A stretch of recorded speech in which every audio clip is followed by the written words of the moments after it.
Welcome back to channel. അപ്പോൾ നിങ്ങൾ title കണ്ടോളൂ, ഇന്നത്തെ വ്ളോഗ് നമ്മുടെ ബൈക്കിൻ്റെ ഡീപ്പ് ക്ലീനിങ്ങിനെ കുറിച്ചാണ്. Deep cleaning in the sense നല്ലോണം ഒന്ന് വാഷ് ചെയ്യാൻ പോളിഷ് ഒക്കെ ചെയ്യണം. ബൈക്കിൻ്റെ കണ്ടീഷൻ അത് നിങ്ങൾ കാണിച്ചു തരാം. ഫുൾ മഴയും ചെളിയിൽ ഓടിൻ്റെ ഒരു എഫക്റ്റാണ് നിങ്ങളിപ്പോൾ കാണാൻ പോകുന്നത്.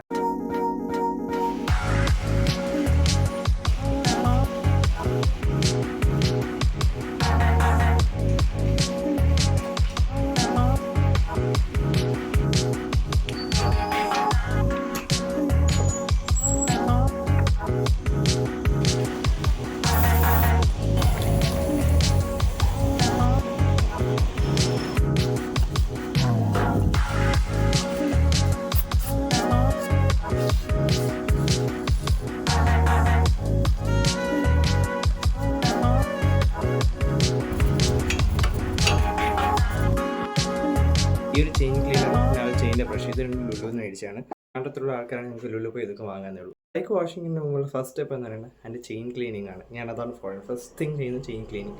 ചെയിൻ ലൂബ് ഇപ്പോൾ അല്ല, ബൈക്കെല്ലാം വാഷ് ചെയ്ത് കഴിഞ്ഞിട്ട് ഏറ്റവും ലാസ്റ്റാണ് ചെയ്യുന്നത് ചെയിൻ ലൂബ്. കാര്യം ഇപ്പോൾ എന്തെങ്കിലും ബൈക്ക് വാഷ് ചെയ്യുമ്പോൾ വെള്ളം ചെയിൻ ലൂബ് പോകാൻ ചാൻസ് ഉണ്ട്. അപ്പോൾ ഇപ്പോൾ ചെയിൻ ക്ലീനിങ് കഴിഞ്ഞു, ഇനി ബൈക്ക് വാഷിങ്ങിലോട്ട് പോകാം.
ഇപ്പോൾ ബൈക്ക് വാഷിങ് ശേഷം ഇനിയുള്ള കാര്യം ബൈക്കിന് കുറച്ച് പോളിഷ് ചെയ്യണം. കാര്യം എന്താണെന്ന് വെച്ചാൽ ഇത് ഉണ്ടായിരുന്നു, ഈ സ്ഥലത്തൊക്കെ നമ്മൾ വാഷ് ചെയ്ത് നമ്മൾ നല്ലോണം സോപ്പിട്ട് കഴിയും. സ്റ്റിൽ ഈ ചെളിയുടെ പാട് നമ്മൾ ആ ഒരു ബ്ലാക്ക് ചെയ്ത് പോയത്തൊരു പാടാണ്.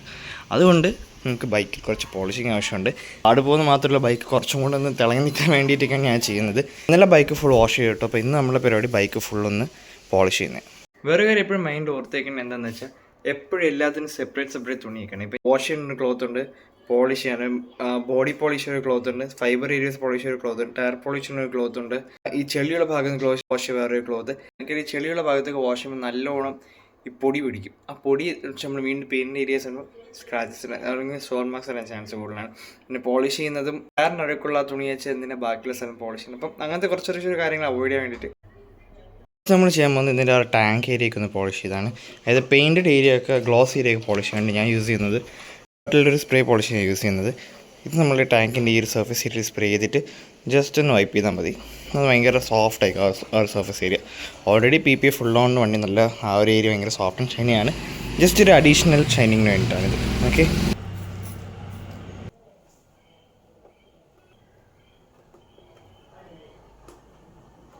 ഈ പെയിൻറ്റഡ് ഗ്ലോസ് ആയിട്ടുള്ള പാർട്സൊക്കെ അത് പോളിഷ് ചെയ്യാൻ വലിയ ടൈം എടുക്കത്തില്ല. കഷ്ടിച്ച് ഒരു 2 മിനിറ്റ് 3 മിനിറ്റ് എടുക്കത്തുള്ളൂ. ഇതാണ് നമ്മൾ ഏറ്റവും വലിയൊരു പണി വരുന്നത്.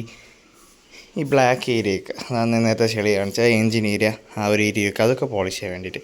അതിന് വേണ്ടിയിട്ടാണ് ഞാൻ ഏറ്റവും കൂടുതൽ ടൈം എടുക്കാൻ പോകുന്നത്. ഈ ഏരിയയൊക്കെ ക്ലീൻ ചെയ്യാൻ വേണ്ടി ഞാൻ യൂസ് ചെയ്യുന്നത് ഇതാണ്, ഈ ഒരു ഡാഷ്ബോർഡ് സ്പ്രേ ആണ്. ഇത് ഞാൻ ഓൺലൈൻ മേടിച്ചാണ് ആമസോണിൽ നിന്ന്.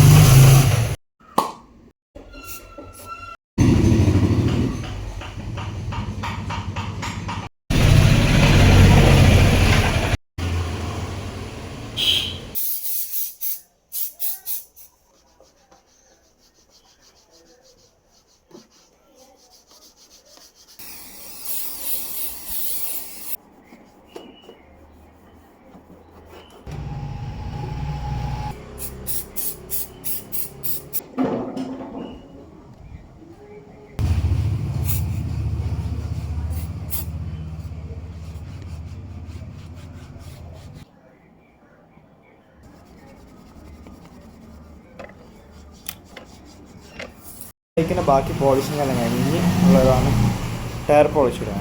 അപ്പോൾ അതും കൂടെ കഴിഞ്ഞ് ചെയിനുകളിൽ ഉപയോഗിച്ച് നമ്മുടെ വർക്കെല്ലാം കഴിഞ്ഞപ്പോൾ ടയർ പോളിഷിലോട്ട് അങ്ങ് പോകും. അതിന് മുമ്പായിട്ട് ഈ സ്റ്റിക്കേഴ്സ് മാറ്റണം. ഇതാണല്ലോ ഇവിടെ ഫുൾ ഫെയ്ഡായത്. അത് വേറെ ഒന്നുമില്ല, ചെയിൻ ലൂബ് തെറിക്കുന്നുണ്ട് ഇത് പെട്ടെന്ന് ഫെയ്ഡാവുന്നത്. ഇതൊന്ന് മാറ്റും.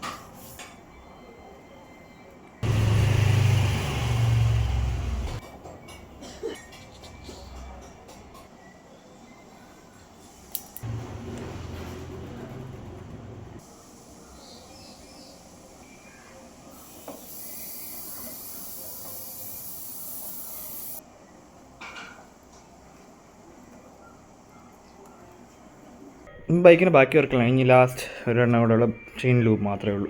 അപ്പോൾ അതുകൊണ്ട് ചെയ്ത് കഴിഞ്ഞാൽ നമ്മൾ ബൈക്കിൻ്റെ വർക്ക് കംപ്ലീറ്റ് കഴിഞ്ഞു. ഇപ്പോൾ ഇതാണ് ഒരു ലുക്ക്.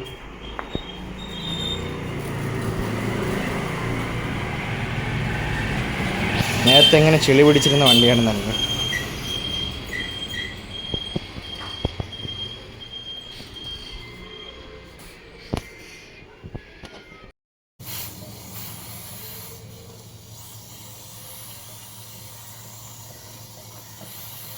ഇപ്പോൾ തന്നെ ബൈക്കിന് ഫൈനൽ ടച്ച് ആൻഡ് പോളിഷ് വർക്കെല്ലാം കഴിഞ്ഞു. ബൈക്കിന്